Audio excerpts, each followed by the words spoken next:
At 3 in the morning, Xiaoyang jolted awake from a nightmare. Realizing it was just a bad dream, he took a deep breath, wiped the cold sweat from his forehead, and lay still for a moment before sitting up and switching on the bedside lamp. It was only when the cold wind blew in from the doorway that Xiaoyang noticed someone standing there. "Abeo, why are you here?" "Dad, Mom is dead." The girl standing at the door spoke with an unchanging expression, as if discussing the most ordinary matter. Xiaoyang froze for a moment, then quickly got out of bed, hurried over to the girl, placed his hands on her shoulders, and asked with trembling lips, "What did you say?" A hint of disgust flashed in the girl's eyes. She lowered her gaze and slowly repeated, "Dad, Mom is dead." Xiaoyang's legs gave out, and he collapsed to the ground. The girl crouched down, hugging the tall man's body into her arms. "Dad, death is irreversible. Please be strong." No, I don't believe it." The girl held Xiaoyang's struggling body tighter and whispered in his ear, "Dad, do you know how Mom died? She overdosed on drugs and died in bed with another man." Xiaoyang's body stiffened. After a long while, the man's suppressed sobs slowly emanated from the girl's chest. The first time Xiaoyang met Du Jiru was at a business dinner. Du Jiru was the genuine heiress of the opposing company, while he was a counterfeit, pretending to be a returned overseas young master. It was well known that the eldest daughter of the Du family had a penchant for handsome men, and the small company Xiaoyang worked for was desperately trying to cozy up to the Du family. Thus, the company quickly transformed him, a recent hire in the PR department, into young Master Xiao and brought him to the dinner. After all, apart from his good looks, Xiaoyang believed he was completely useless at that time. To Xiaoyang's surprise, the infamous, lustful Du Jiru was not the old, unattractive woman he had imagined. She was neither ugly nor frivolous in her manners. On the contrary, Miss Du was very young, with top-notch looks. Far from being frivolous, her demeanor was elegant, and even her gaze was graceful. When she smiled lightly, she revealed a charming dimple that was both adorable and alluring. Halfway through the dinner, just as the atmosphere was at its peak, Xiaoyang's boss subtly kicked him under the table several times. Taking a few deep breaths, Xiaoyang stood up and raised his glass towards Du Jiru. Even before he spoke, his face turned red. He tried to sound mature as he said, "I've long heard of Miss Du's reputation, and seeing you now, you truly surpass the tales." Upon hearing this, Du Jiru chuckled softly, then propped her chin with her hand, batting her eyes at Xiaoyang. Are you sure you've heard of my reputation and not my beauty?" Xiaoyang's face instantly turned red to the roots of his neck. No, that's not it. Isn't America supposed to be more open than our country? President Yu, why is your overseas-educated nephew still so shy? Du Jiru said, turning her gaze back to Xiaoyang. "Young Master Xiao, how will you manage if you're so easily embarrassed?" Under the table, Xiaoyang's boss gave him another hard kick. A sharp pain shot up his leg, stopping abruptly at his chest because his heart was racing too fast. "Miss Du, Xiaoyang is undoubtedly overwhelmed by your beauty. Normally, he wouldn't be so." "Oh, so your name is Xiaoyang. It's all right, I like it." This was perhaps the true charm of a wealthy and beautiful woman, making interrupting others seem so justified and endearing. As she spoke, Xiaoyang saw the eldest Miss Du raise her glass in front of her and lightly clink it against the one he still held. She smiled at him, her eyes curving, her lips lifting. "Xiaoyang, nice to meet you. I am Du Jiru." In that instant, it was as if a box of fireworks exploded in his mind and heart, dazzling him to the point of dizziness. However, this feeling was something Xiaoyang would never experience again for the rest of his life. Du Jiru's affection was straightforward and overwhelming, confident yet marked with the elegance of a noblewoman. Xiaoyang soon surrendered under her onslaught. Xiaoyang's status in the company skyrocketed, and his boss, while offering compliments, never forgot to threaten him. "Xiaoyang, as the saying goes, never forget the well digger when drinking water. You wouldn't be where you are today without my support." At 20, Xiaoyang earnestly liked a woman for the first time, and that woman was someone so high above him. His heart was humble and fearful. He understood what his boss meant, but when you truly like someone, you think more about giving rather than asking. President Yu, I remember all your kindness to me. However, human greed knows no bounds. I've already secured the contract for you, but I won't ask Jiru for anything more on your behalf. You think you've grown wings just because you've hooked up with Miss Du? Everyone in Nanxing knows Miss Du has a habit of discarding old for new. You're just a new fling destined to become an old one. Besides, Xiaoyang, don't forget your own identity. The word identity stabbed Xiaoyang's heart like a cold blade. He clenched his fists under his sleeves, but his face remained calm. That's my own business. President Yu, you don't need to worry about me. A punch into cotton. The boss was resentful, but could do nothing about it. He snorted coldly and left in a huff. Xiaoyang turned his head, looking at his reflection in the glass, and couldn't help but reach out to touch it. Aside from this good-looking face, he had nothing. Deep down, he was immensely grateful for his boss's support. After all, without his boss's discerning eye, he would still be mingling with old women in nightclubs. Yes, Xiaoyang was once so filthy that he was ashamed to recall his past. So, how many old flames Du Jiru had and how many new ones she would have in the future?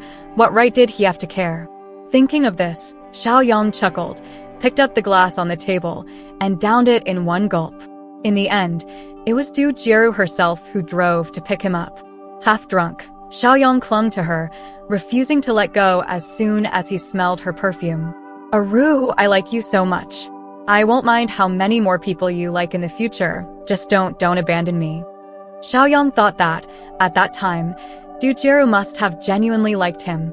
He remembered Du Jiru's gentle eyes as she held his face, her delicate lips lightly pressing against his forehead. It's you, it will always be you. This sentence, carried by the cool night breeze, sobered Xiaoyang completely. He buried his head in her chest like a child. After a long while, he hugged her tightly again, his lips near her neck. Even if I'm not President Yu's nephew, and not a returned overseas student, it doesn't matter. After asking, Du Jiru said nothing, and Xiaoyang held her tightly in unease. After a while, Du Jiru gently pushed him away. Just as he was about to panic, Du Jiru smiled at him. I won. I made a bet with my dad. I bet you would tell me the truth, and he bet you wouldn't, Du Jiru said as she stood on tiptoe to kiss his lips. If I win, my dad will agree to our wedding. How could you? I am the dignified Miss Du, of course. I would investigate anyone I get involved with. Or did you think I just take anyone? Xiaoyang seemed frozen in place, stunned for a long time, until Du Jiru knelt on one knee before him, looking up and asking, Mr. Xiaoyang, will you marry Miss Du Jiru and become the son-in-law of the Du family? Xiaoyang squatted down, pulling Du Jiru into his arms. His voice trembled along with his shaking body. I will. From now on, you are part of the Du family. For Xiaoyang, who had been kicked out of his home, no words were more moving. Unfortunately, there were no more enchanting nights like this, and he never heard such moving words again. The wedding was grand, and no one cared about Xiaoyang's status as a live-in son-in-law. On the contrary, many were envious. After all, not everyone could marry into a prestigious family like the Du family. After marrying Du Jiru, Xiaoyang resigned from his previous job and naturally joined the Du Corporation. Xiaoyang didn't have a high education. After being kicked out of his home after high school, he had to fend for himself. Luckily, he had a strong ability to learn and was willing to work hard. With Du Jiru's special training, he quickly established himself in the marketing department. Initially, the two were inseparable. Xiaoyang tolerated Du Jiru's occasional bad temper, and their relationship remained sweet. However, this sweetness didn't last long. 5 months into their marriage, they had their first fierce argument. The cause was during a business meeting when the young and promising vice president of the other company flirted with Du Jiru right in front of Xiaoyang. After 6 months of living together, Xiaoyang understood that Du Jiru was not as cultured and reasonable as she had appeared before marriage. After the honeymoon, Du Jieru revealed her true nature as a spoiled and self-centered heiress with a bad temper. Though disappointed, Xiaoyang chose to tolerate it. But he couldn't bear the ambiguous interactions between Du Jieru and other men. For the first time, he got angry at Du Jieru. "Aru, do you realize that you are a married woman now? Have you ever considered my feelings?" Du Jieru shoved his hand away, looking at him with contempt and sneering. "Xiaoyang, don't forget your status. At best, you're called a live-in son-in-law. At worst, you're just a door-inverted son-in-law. Even if there was something between me and other men, you'd better turn a blind eye." A crisp slap sounded. Du Jieru was stunned for a moment before she reached up to cover her slapped face, looking at Xiaoyang in disbelief. The next second, her tears fell like rain. "Xiaoyang, you actually hit me?" The moment the slap landed, Xiaoyang regretted it. Seeing Du Jieru's tearful and sorrowful face now felt like a slap to his own heart. "Aru, I'm sorry. I didn't mean to." Xiaoyang hurriedly tried to hold Du Jieru, not letting go no matter how she struggled. "I know I'm not worthy of you, so I've tolerated all your bad temper. But I'm afraid of other men's covetous eyes on you. Aru, I'm just too scared of losing you." By the end, Xiaoyang's voice was choked with sobs. Perhaps Xiaoyang's genuine confession touched Du Jieru. Her resisting hands slowly dropped to her sides, and after a moment, she said with a thick nasal tone, "You know what kind of person I was. I wanted to be a good wife, but I can't control myself. What is love?" Xiaoyang thought, love is knowing that the person has done many things you dislike, but still, you can't stop loving them. So, he told Du Jieru and also himself, "Aru, as long as you don't leave me, I won't force you anymore. I just want you to be happy. I can't stop loving you, so you must never leave me." Since that argument, their relationship had warmed considerably. Du Jieru settled down, no longer going to nightclubs even occasionally with her friends. Instead, whenever there was a gathering, she always brought Xiaoyang along. Just when the whole city was quietly praising Xiaoyang for being able to manage his wife well, Du Jieru's father fell ill. The once seemingly healthy old man couldn't leave the hospital once he was admitted. After numerous tests, it was clear that his organs were gradually failing. No matter how wealthy the Du family was, they couldn't prolong the life of someone who was on the brink of death. "Aru, I don't have many regrets left. You've been married to Xiaoyang for almost 2 years now. When are you planning to have children?" Du Jieru loved to have fun, and before marriage, she and Xiaoyang had agreed to wait until they were 30 to have children. Xiaoyang had no objection to this plan. However, faced with her father's pitiful plea, Du Jieru could only promise him, "Just focus on getting better, Dad. We'll have children soon." Du Jieru threw away the condoms from the bedside table, and Xiaoyang began actively reading books about preparing for pregnancy. Despite their efforts for 3 months, Du Jieru still wasn't pregnant. Seeing her father's spirits decline further, Du Jieru couldn't bear to see the disappointment on his face. After a night together, Du Jieru lay with her back to Xiaoyang and said, "These past few days have been my ovulation period. If it still doesn't work, let's go to the hospital for a checkup, okay?" Xiaoyang's body tensed at her words. After a long pause, he closed his eyes and gently agreed. "Okay." 2 days later, there was an important project in another province that required Du Jieru's personal attention. As Xiaoyang saw her off at the airport, he stood by the security checkpoint, smoothing her wind-blown hair and repeatedly reminding her of various details.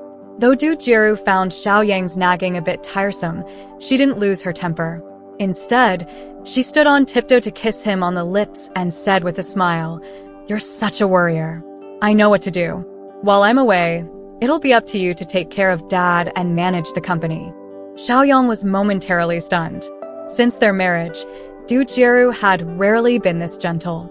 Then, he smiled, bending down to kiss her forehead, his deep eyes fixed on her. "Aru, I love you. I'll be waiting for you to come back." Du Jieru nodded, took the bag Xiaoyang was holding for her, and said, "I love you too. Time is short, I need to get going. I'll call you when I arrive." "Okay." Xiaoyang nodded. As Du Jieru turned to leave, He suddenly grabbed her hand. Aru, what if we can't have children of our own? Du Jiru turned back to look at Xiaoyang. Xiao Yang smiled. It's nothing. I've just been worried about you, seeing how much stress you've been under about having a child lately. Hearing this, Du Jiru's tense nerves relaxed. She waved and, with her assistant, proceeded through the security checkpoint. It wasn't until Du Jiru's figure disappeared from sight that Xiaoyang's smile faded, and he turned to leave. 2 months later, Du Jiru's father suffered a sudden cerebral hemorrhage. Less than half an hour after being rushed into surgery, he was brought out again. The attending doctor shook his head at Xiaoyang. Xiaoyang turned to look at the old man on the hospital bed, his eyes closed tightly. After a long while, he nodded slightly and then bowed to the doctor. Thank you for your efforts. When Du Jiru arrived, her father was barely holding on.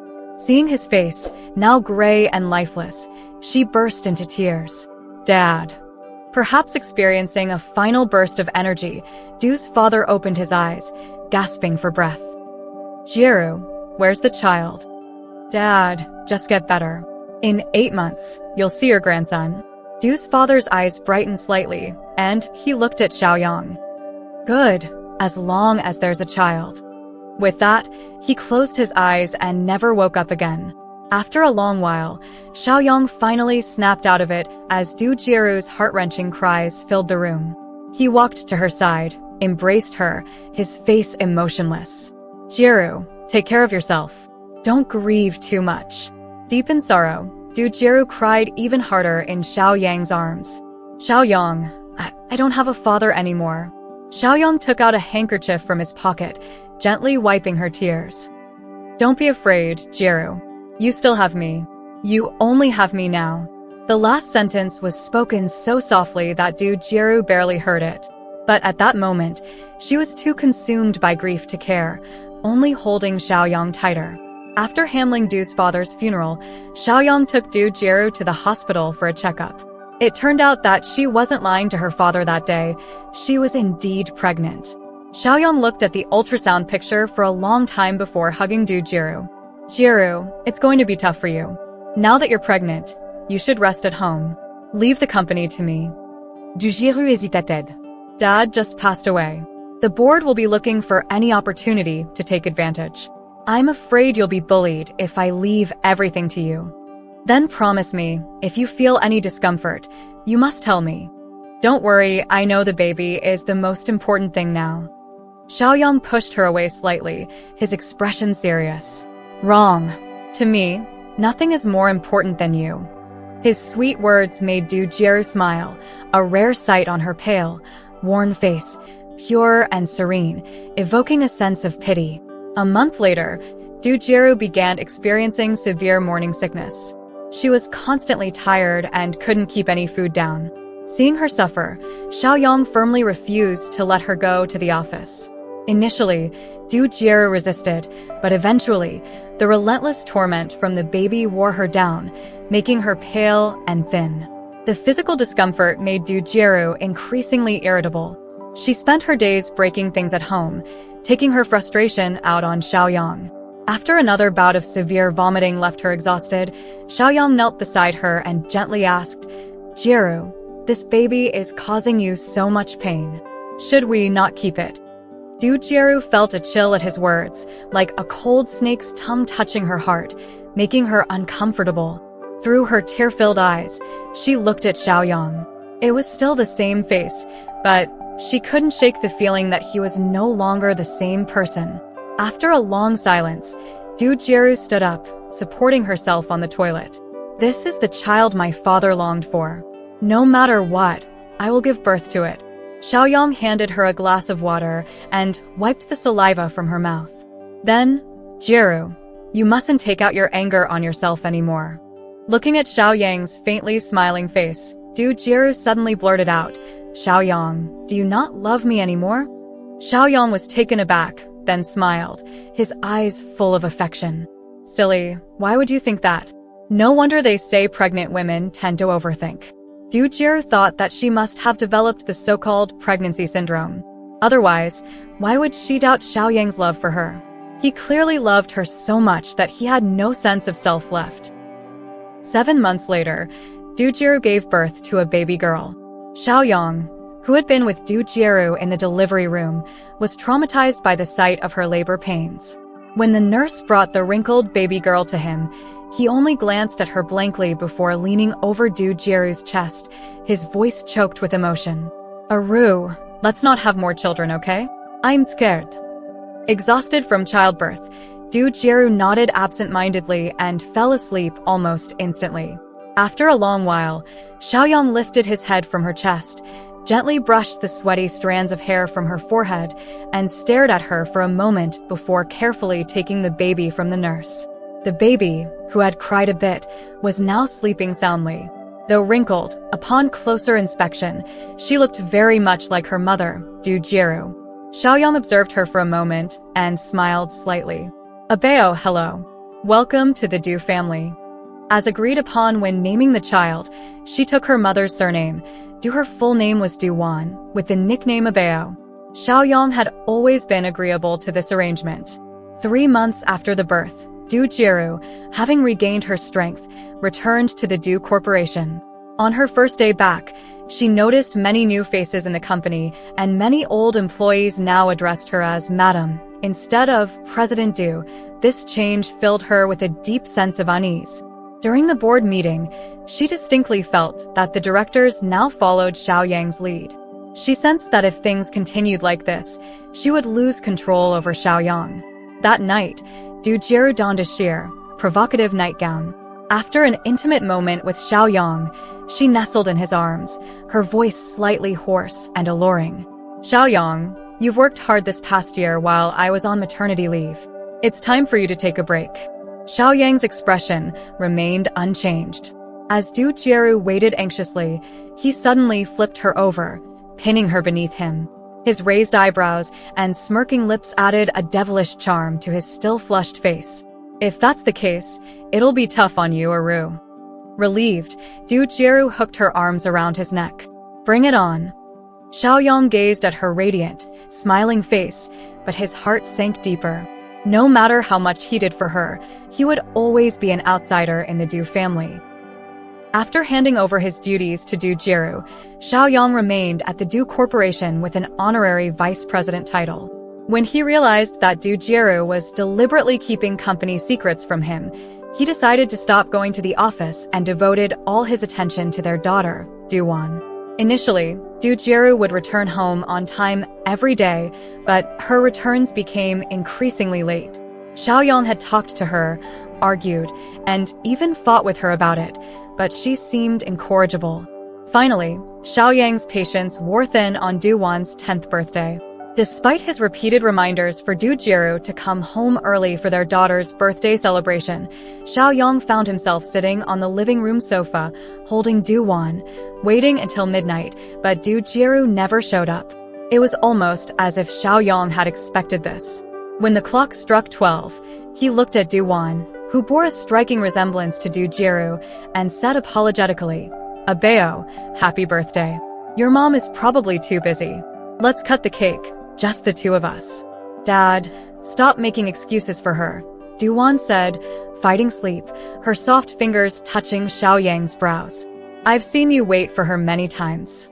Abeo, she's your mom. You should call her mom." Du Wan shook her head vigorously and clung tightly to Xiaoyang. "No, I don't have a mom, only you. Dad, can't you just leave her?" Xiaoyang lowered his gaze and sighed softly after a long pause. "Let's wait a bit longer." It wasn't until the early hours of the next morning that there was any movement at the living room door. Xiaoyang, stretching his stiff body, looked at Du Jieru. "Where were you last night?" Du Jieru, in the middle of changing her shoes, was startled to see Xiaoyang sitting upright on the sofa. "Xiaoyang, what are you doing here?" Under the living room's crystal light, the purple-red hickey on Du Jieru's neck was glaringly obvious. Xiaoyang's body slumped as he lowered his head, his voice weak. "Aru? Who was it last night? Which company's executive? Or was it another man like me?" Panic surged in Du Jieru's heart, but recalling Xiaoyang's past tolerance, she became defiant. "I don't know what you're talking about." Despair, perhaps, is simpler than deceit. At first, Xiaoyang would sneakily follow Du Jiru when she came home late. He saw her flirting with various men and even saw her go to hotels with them. Yet, he lied to himself and to Du Jiru, believing that as long as she remembered her way home, he wouldn't mind. But the many sleepless, heart-wrenching nights were painfully real. Now, the pain was gone, replaced by a numbing deadness. After a long while, Xiaoyang looked up at Du Jiru, his expression calm, with a hint of a smile. "Aru, did you enjoy your new lovers?" Before Du Jiru could respond, Xiaoyang added, "Let's separate for a while. I'll take a bao and move back to the old villa. When you miss me, I'll come back." Seeing Du Jiru's shocked expression, Xiaoyang chuckled. "Aru, don't mention divorce. I won't agree." With that, Xiaoyang stood up and headed towards the bedroom.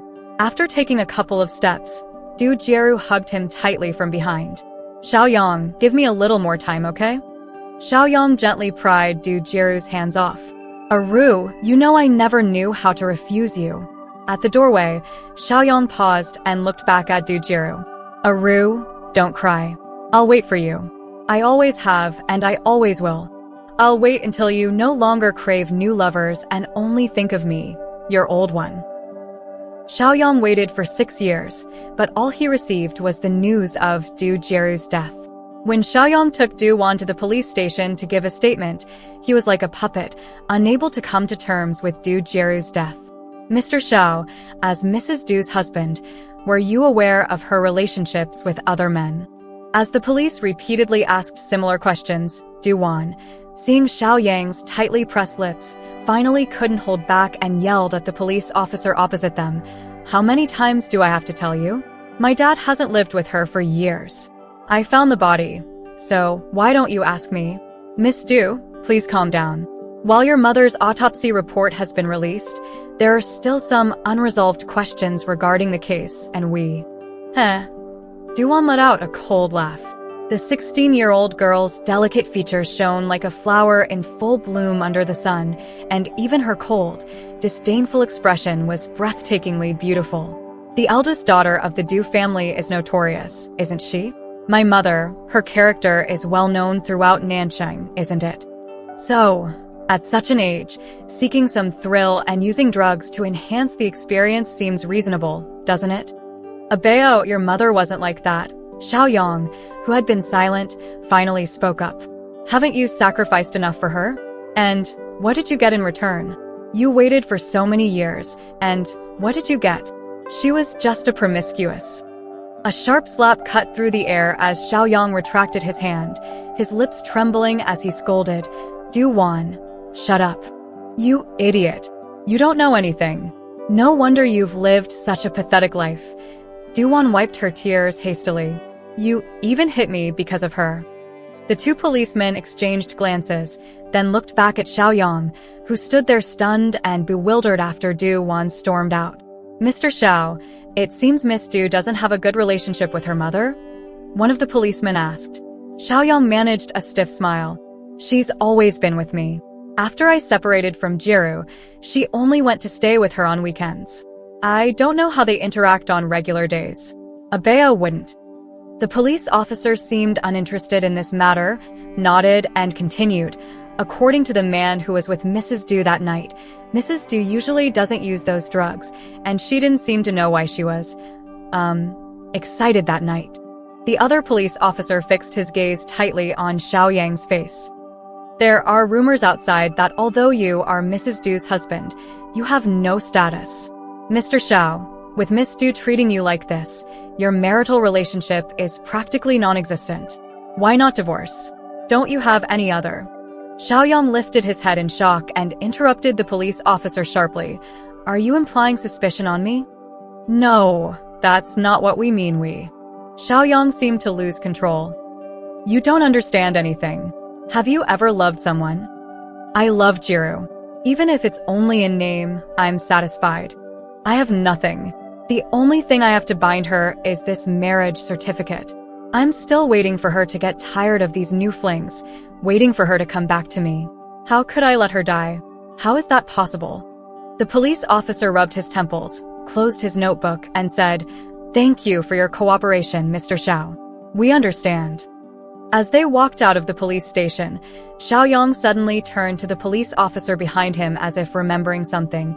"If what you said is true, that Jiru's death was intentional, I might be able to provide evidence. I have cameras in every room of that villa."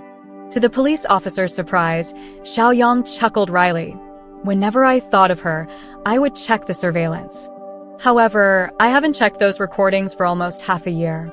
If you need them, I can hand over the footage." That day when the police came to the door, Xiaoyang personally cooked a meal for Duan. Still upset over what happened at the police station that day, Duan refused to come out of her room until Xiaoyang spent quite some time persuading her. When the door finally opened, Xiaoyang let out a sigh of relief, but before he could react, Duan threw herself at him like a koala, wrapping her arms around his neck and kissing him. Xiaoyang was initially shocked and then tried to push her away in a flustered manner. "Duan, you like her, don't you? Look at how similar I look to her. Just pretend I'm her." Duan retorted. "Outrageous. I'm your father. Don't think I don't know. You're not my real dad." Duan challenged. Xiaoyang widened his eyes in disbelief. "No, it's not possible.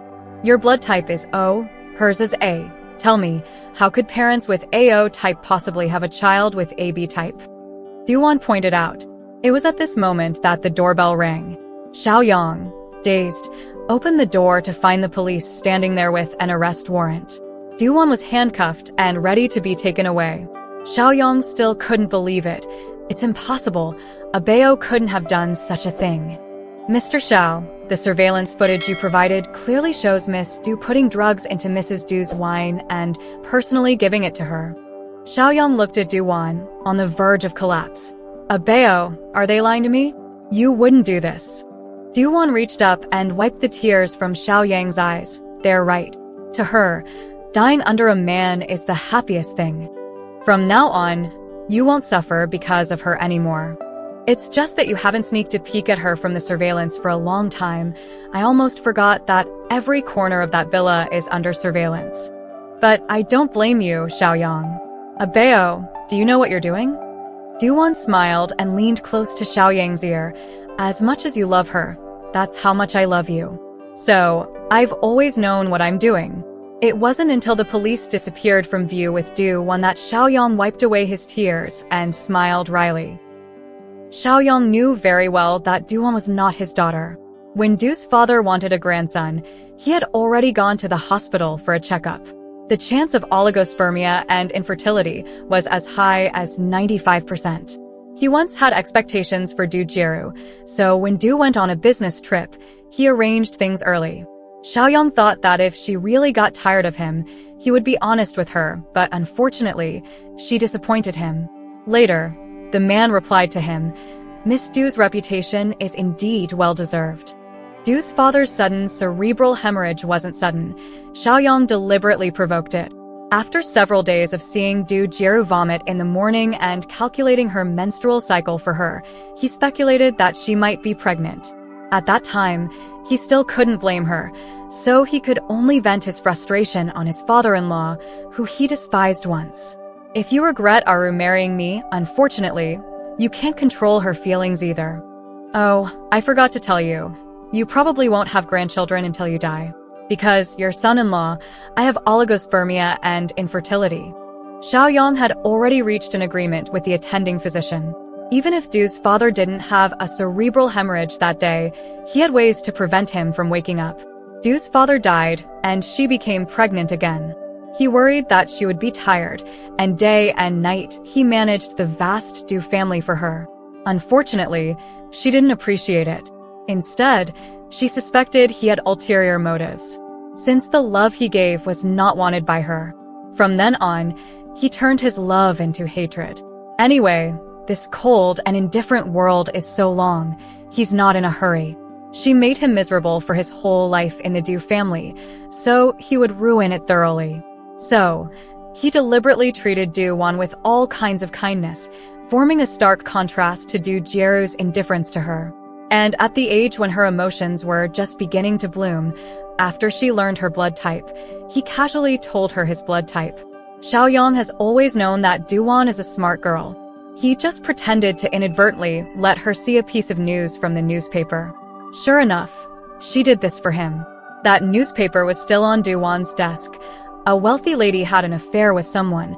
Finding it not exciting enough, she consumed a large amount of stimulant and died of suffocation due to prolonged orgasm. Xiaoyang remembered when he was 18 years old and was kicked out of the house just because a fortune teller passing by asked for water and said a word. This child has a beautiful face. It's definitely not a good thing. It brings disaster to the family. In fact, he was also a pampered son of a wealthy family, just not that important.